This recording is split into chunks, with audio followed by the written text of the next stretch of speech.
하지만 그래도 큰 위협이 되지 않는 인물들은 여기가 천안 서북구 불당동이에요. 불당동.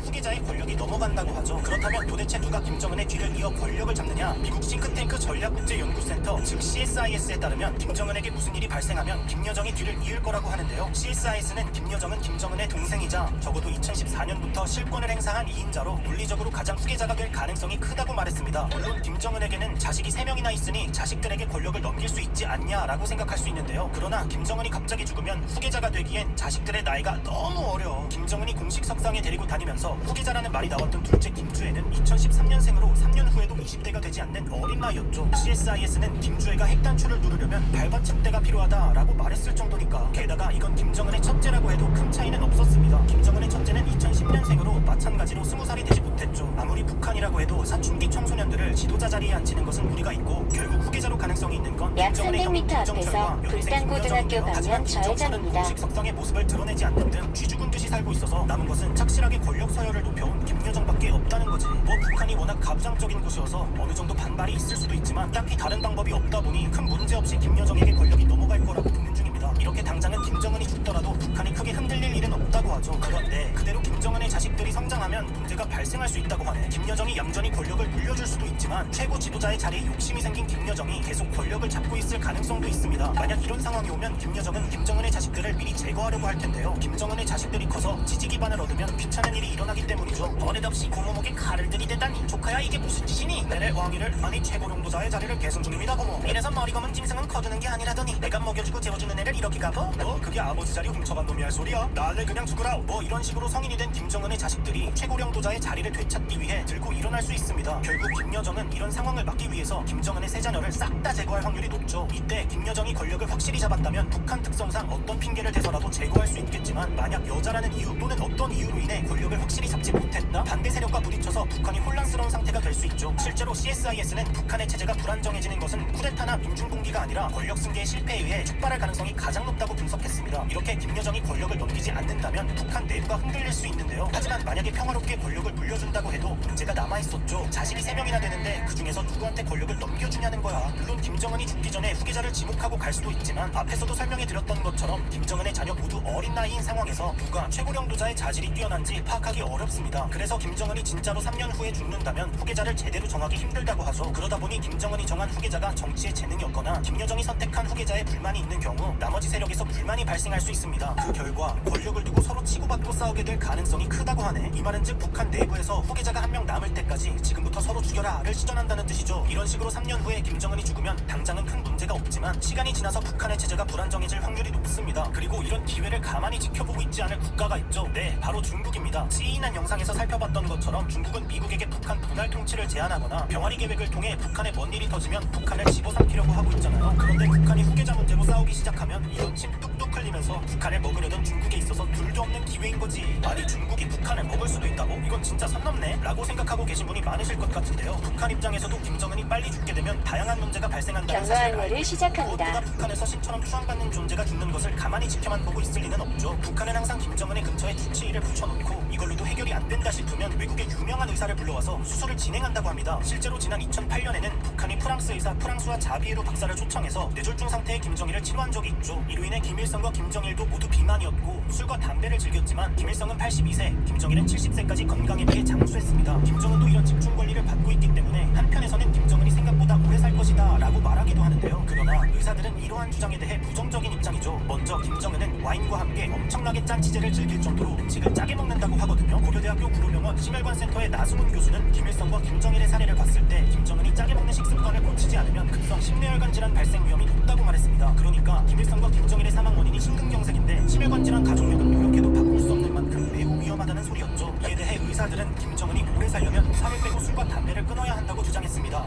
과연 김정은이 생활 습관을 고치고 건강을 회복할 수 있을지 지켜봐야 할 것 같네요. 자, 그럼 김정은의 기대 수명이 3년 남았다는 예측 결과에 놀라면서 오늘의 1급 비밀 마치도록 하겠습니다. 다음에 또 다른 이야기를 담은 서류 1급 비밀 파일을 들고 다시 찾아오도록 하겠습니다. 감사합니다.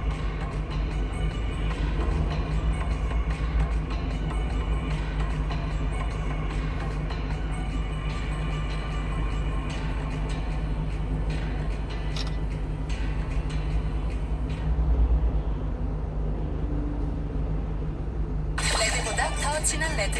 야채는 이제 컬러풀. 야채 듬뿍 더 진한 레드. 삼국지라 하면 사실 한중일 진짜 동아시아에서는 600년 이상 장기 베스트셀러로 사랑을 받고 있는 그런 책인데 이게 근데 완전 정사라기보다는 좀 중간중간에 가미된 이야기가 많은 소설이잖아요.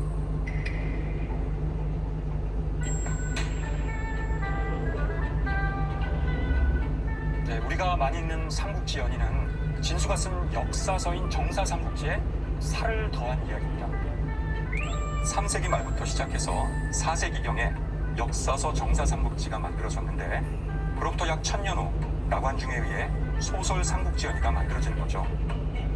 그래서 일반적으로 소설로 알고 있지만 그 내용의 대부분의 틀은 바로 역사가 토대로 해서 그대로 담겨져 있는 아주 중요한 사료라고 할 수가 있겠습니다.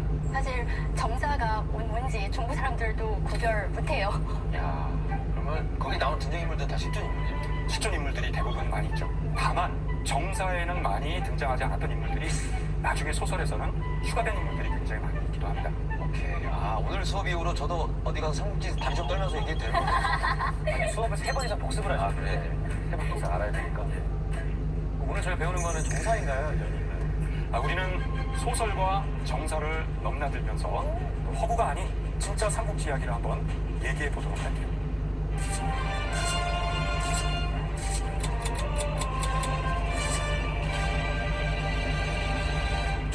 지나칠 정도로 정이 많고 백성을 위해서 눈물을 흘리는 유비는 실제 역사에서는 자신이 원하는 정적을 위해서는 살인도 마다하지 않는 서로 다 진짜로 관우와 장비가 실제 역사서에서는 보조 출연자에 불과할 정도로 짧게 그려져.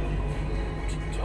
그리고 중국 역사상 초선이라는 인물이 유명하죠, 워낙? 사다의 미녀 좀 파명이에요. 정사 역사에서는 초선은 아 진짜요?